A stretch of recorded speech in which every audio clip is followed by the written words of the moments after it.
तामिनी घाट संपला का? हो संपला. इथून पुढे तामिनी घाट संपलेला आहे. मस्त असं डोंगर आहे, डोंगराच्या कडेला. तुमचं गाव कोणतं आहे? गोनवडी. मुळशी गोनवडी म्हटलं ते मावशी. तर बघू शकता ही शेती आहे एकदम डोंगराच्या कडेला, एकदम मस्त अशी शेती आहे. ते पालक वगैरे बरंच काय काय आहे, छान आहे एकदम.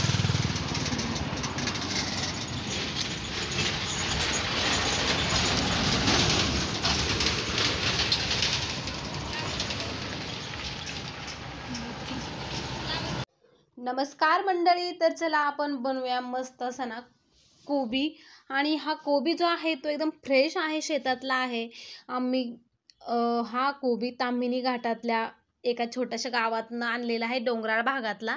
तर चला हा कोबीवरचं साल काढून घेतलेलं आहे, जे पानं होती ते. आणि त्यानंतर हा कोबी चिरून घेतलेला आहे. जास्त निब्बर म्हणजे असं जास्त वयस्कर काय असतो ना तसा कोबी नाही हा, एकदम कोवळा कोवळा कोबी आहे. आणि बघा अशा प्रकारे ना सगळा कोबी आपला चिरून घ्यायचा, जेवढा हवा आहे तेवढा. ही कोबीची भाजी एकदा नक्की बनवून बघा, खरंच खूप छान लागते. आमच्याकडे ही भाजी खूप प्रचंड आवडते, माझ्या मुलाला प्रचंड ही भाजी आवडते. तर तो कधी पण म्हणतो असं मम्मा कोबीची भाजी बनव म्हणून. तर म्हटलं चला तुमच्यासोबत पण हिला शेअर करावं. जास्त बारीक कट करायची ना बिलकुल गरज नाही. अशा प्रकारे ना आपण जशा भाज्या वगैरे चिरतो ना तशातून चिरायची आहे. थोडंसं जास्त एकदम बारीक किसून वगैरे नाही करायची. अशा प्रकारची भाजी खूप टेस्टी लागते.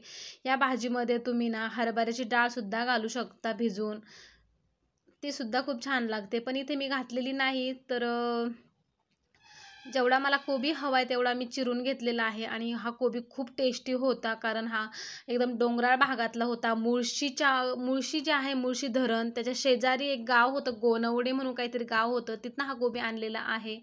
तर आम्ही गेलेलो होतो बाहेर फिरण्यासाठी कोकणामध्ये, तेव्हा येताना आम्ही तिथनंच भाजीपाला घेतलेला होता.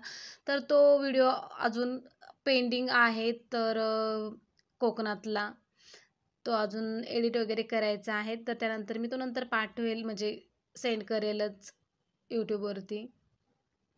तर त्यानंतर कढाई घेतली, कढाईमध्ये ना तेल टाकून घेतलं, त्यामध्ये मोहरी टाकली, हळद टाकली.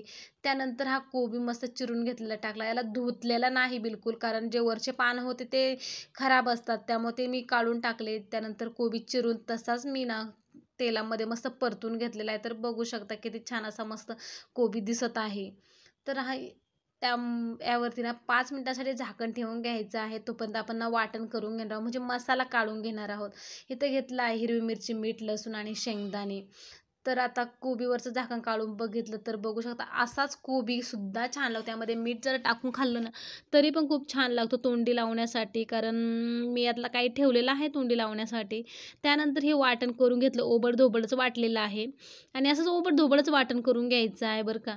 त्यानंतर ना भाजीमध्ये लगेच मिक्स करून घ्यायचं. आणि वाफेवरती शिजवायची असेल तुम्हाला तर वाफेवर पण छान. मी एकदम किंचित पाणी टाकलेलं आहे, एकदम किंचित. त्यानंतर त्यावरती झाकण ठेवून घेतलं, झाकण काढून बघितलं तर भाजी आपली मस्त तयार झालेली आहे. यामध्ये तुम्ही कोथिंबीर पण वरून टाकू शकता, पण मी कोथिंबीर टाकलेली नाही, तर मला अशीच आवडते ना, म्हणून अशा प्रकारे मी केलेली आहे. तर कशी वाटली कोबीची भाजी नक्कीच कमेंटमध्ये सांगा. चॅनलला नक्की सबस्क्राईब करा. चला भेटूया अशाच नवनवीन व्हिडिओसोबत. तोपर्यंत धन्यवाद.